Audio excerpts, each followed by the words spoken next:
If you're already failing to keep up with the goals and aspirations you had for this year, the first thing you can do is to watch this video the whole way through, or at least watch one of the other videos on this topic. So there's two types of goals. There's outcome goals and consistency goals. And those are the two main types. There's a couple more, I think. But outcome goals are like, I have an outcome goal. I want to run below 11 seconds in the 100-meter sprint this year. And a consistency goal might be, I want to train for the 100-meter sprint 4 days a week. It's important to have both of these goals, but a lot of people neglect the consistency ones. One of the main reasons to have these consistency goals is if you just have an outcome goal, there's no reason, there's no incentive to start working straight away. So you can procrastinate. But with the consistency goal, you will fail the goal in the first week if you don't start. So you have to start straight away. The outcome goal, there's no measurable thing that you can actually do to make sure that you're making progress towards it. Whereas with the consistency one, you know that if you're checking that off every week, you're making good progress. So when you set an outcome goal, which is kind of the thing that you'll have in your mind to begin with, you need to pair that with a consistency goal, I've found. And when you're doing this, you think, what is the number one thing that will help me get this outcome goal? The athletics training thing I mentioned before is actually just showing up and being consistent in going to training. So I'm going to say, to achieve my goal, I might need to train 4 days a week, every week for the whole year. That would be a good consistency goal. And obviously this isn't going to work for every goal. Like sometimes you might just have a goal to like go to a different country, go traveling or something like that. That's a good goal. Like go for it and just apply this where it can be applied. Also, sometimes the outcome goal isn't even necessary. You can just have the consistency goal. And this is actually a good idea when the outcome goals are out of your control. So a terrible outcome goal, in my opinion, is get a girlfriend. Like there's just so many variables there or like get married.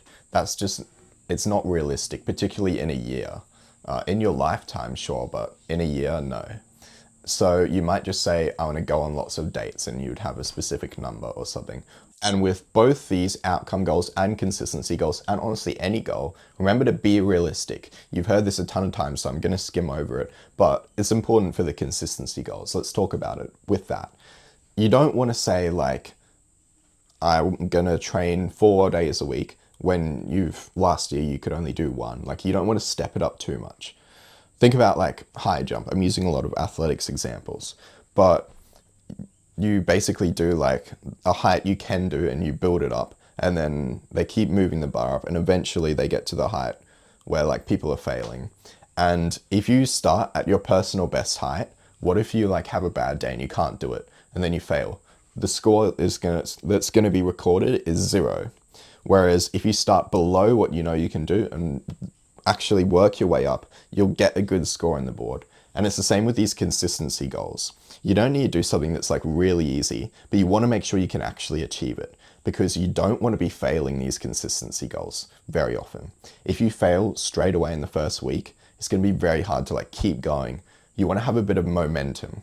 And don't underestimate the impact of having these like little easy things every week. Like 50 push-ups a day for a year is like 18,250 push-ups. So even the little stuff adds up. So don't worry if it seems small, it'll add up. My third tip is to think about why you're setting goals in the first place.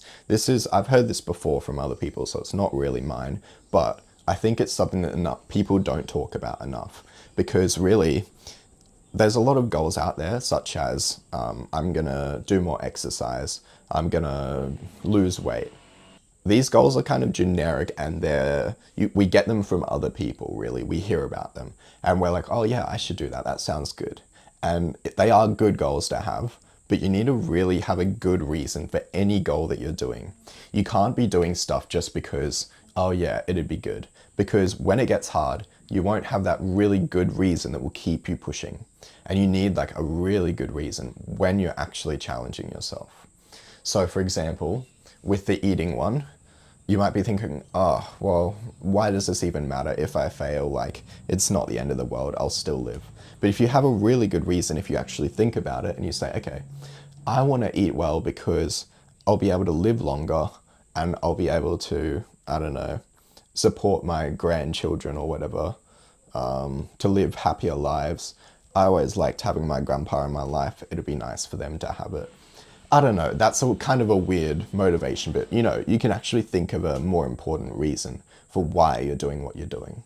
Often just like, oh, because I should, it'd be good for me. Even just like, it would be healthy, that's not a good enough reason. Why do you need to be healthy? Like, what is the point of life? It's to live healthily and have like a high quality of life and not just live. So you've got to really think about it. And it takes a bit of time, but I think it's worth doing this with every goal.